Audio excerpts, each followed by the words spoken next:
Alors bonjour à toutes et à tous. Aujourd'hui on se retrouve dans une nouvelle vidéo afin de faire un tuto sur comment faire une purge de liquide de refroidissement. Alors c'est pas compliqué, d'origine sur Derby il y a un anneau de serrage à clipser. Donc tout simplement on fait un quart de tour avec le tournevis comme ça, on le plante, on tourne et là vous avez vu il a sauté directement. Donc après, donc la durite on l'enlève au tournevis parce que parfois ça grippe. Là vu que j'ai démonté il y a pas longtemps, donc ça bouge plutôt bien. Donc voilà. On met le tournevis à sa place. Donc j'ai enlevé le bouchon du vase d'expansion afin que l'air puisse remonter à l'intérieur parce que le but d'une purge c'est qu'il n'y ait pas de bulles d'air dans le circuit de refroidissement. Parce que s'il y a des bulles d'air, après ça fait des endroits où ça surchauffe. Il y aura des moments où ça peut surchauffer. Du coup on va pas prendre le risque. Donc là je sors la durite par le carénage. Je mets mon entonnoir dedans. Et puis on vient prendre un peu de torchon, un peu de sopalin, un chiffon, comme vous voulez. On vient le bourrer dans le carénage. Parce qu'en fait, quand je vais mettre du liquide de refroidissement, ça va couler tout là. Ça va redescendre dans le cylindre. Ça descend dans le bas moteur. Ça remonte après par cette durite qui vient me remplir le radiateur jusqu'en haut. Du coup, quand il y aura du liquide qui coulera par le trou du radiateur, on saura que la purge est faite. Après, on mettra le niveau de liquide de refroidissement afin que tout le reste d'air retourne dans le bocal par la durite d'en haut et que si jamais il manque de l'eau, elle redescende par la durite du bas.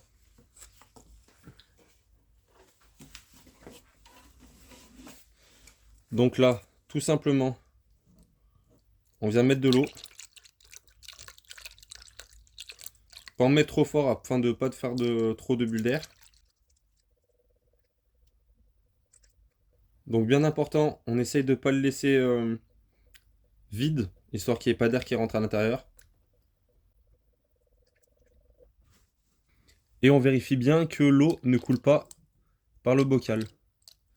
Donc là, je sais pas si vous le voyez, il y a des bulles d'air.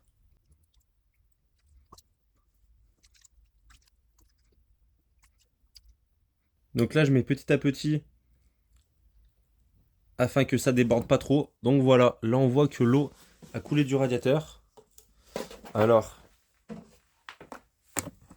on enlève l'entonnoir, on le repasse dans son emplacement. On enlève, voilà, parce que là c'est plein d'eau. Et on remet la durite dans le radiateur. Une fois que c'est fait, donc on est pas mal. Donc les anneaux de serrage d'origine sont souvent remplacés par des anneaux à vis qui sont quand même plus simples. Mais ceux-là fonctionnent très bien d'origine. Et quand ils sont pas grippés ou qu'ils sont pas tordus, ça fait bien le taf. Donc celui-là, on le garde. Donc là, je viens de faire la pointe de liquide de refroidissement. Je vous l'ai pas montré, mais du coup, j'en ai remis. J'en ai mis exprès un petit peu plus parce que quand ça va tourner, vu qu'il y a des bulles d'air, quand le moteur va tourner, il y a forcément l'eau qui va redescendre. Donc après, je referai la pointe une fois que la moto aura chauffé et que les bulles se seront toutes évacuées.